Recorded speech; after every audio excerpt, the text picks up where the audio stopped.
لیکن یہاں میرا نظریہ تھوڑا سا مختلف ہے کہ یہ اصل میں ملکیت تھی انبیاء کی اور یہودی اس پہ قابض تھے،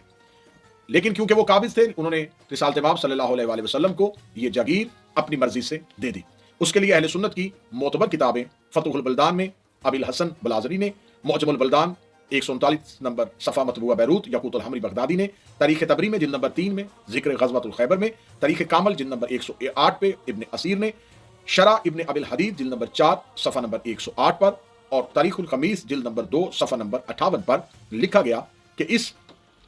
جاگیر کو مہیثہ بن مسعود انصاری جو اہل فدق کے پاس گئے تھے تو ان کے سردار یوشع بن نون نے رسالت مآب صلی اللہ علیہ وآلہ وسلم کو لکھ کے دی، اور ان تمام جو کتب میں نے آپ کے سامنے جن کے نام لیے ان میں لکھا ہے کہ یہ صرف فدق خالصتاً رسول اللہ کی ملکیت تھا۔ جب یہ رسالت مآب کو مل گئی تو اس کے بعد خدا نے قرآن میں سورہ حشر کی آیت نازل ہوئی، بسم اللہ الرحمن الرحیم، ما عفا اللہ علی رسولہ من اہل القرى فللہ ولرسولہ ولذی القربى والیتامى والمساکین وابن السبیل۔ اس آیت میں خداوند متعال ارشاد فرما رہا ہے کہ جو مال اللہ نے اپنے رسول کو قریہ والوں سے بغیر لڑائی کے دلوایا اس میں حق ہے خاص اللہ کا، اس کے رسول کا، ذوی القربیٰ کا، والیتامى والمساکین وابن السبیل، یتیم، مسکین اور مسافروں کے لیے۔ یہ جو آیت ہے اس آیت کے ضمن میں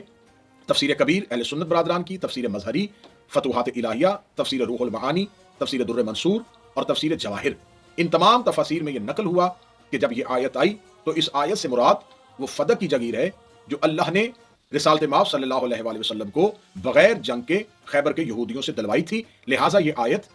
صرف اس جاگیر کے متعلق ہے۔ جب رسالت مآب صلی اللہ علیہ وآلہ وسلم کو یہ جاگیر مل گئی تو یہ 7 ہجری ہے، 7 ہجری کو رسالت مآب کو اس جاگیر کا ملنا تھا، یا اس کے بعد خدا نے قرآن میں ایک اور آیت بھیجی، وَآتِ ذَی الْقُرْبَىٰ حَقَّهُ، کہ اپنے قریبیوں کو ان کا حق دو۔ اب یہاں پر اہل سنت برادران کی میں کتب کے حوالے دیتا ہوں جن میں لکھا ہے کہ هذه الآیات وَآتِ ذَی الْقُرْبَىٰ حَقَّهُ دعا نبی فاطمہ وآتاها فادق۔ جب یہ آیت نازل ہوئی تو رسالت مآب صلی اللہ علیہ وآلہ وسلم نے اپنی بیٹی فاطمہ کو بلایا اور فدق اپنی بیٹی کو لکھ کے دے دیا۔ اب اس کے حوالے نوٹ فرمائیں، پہلی کتاب ذخیرۃ الحفاظ، محمد بن طاہر احمد المقدسی، جلد نمبر 4، دارالکتب علمیہ، بیروت لبنان، صفحہ نمبر 266 اور حدیث نمبر 4570۔ اس میں یوں لکھا گیا کہ جب یہ آیت آئی تو رسالت مآب صلی اللہ علیہ وآلہ وسلم نے اپنی بیٹی فاطمہ کو بلایا اور فدق بی بی کو دے دیا۔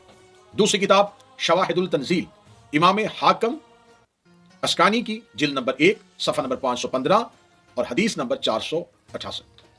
دعا نبی صلی اللہ علیہ وآلہ وسلم فاطمہ وآتاها فدق، نبی صلی اللہ علیہ وسلم نے اپنی بیٹی فاطمہ کو بلایا اور فدق انہیں لکھ کے دے دیا۔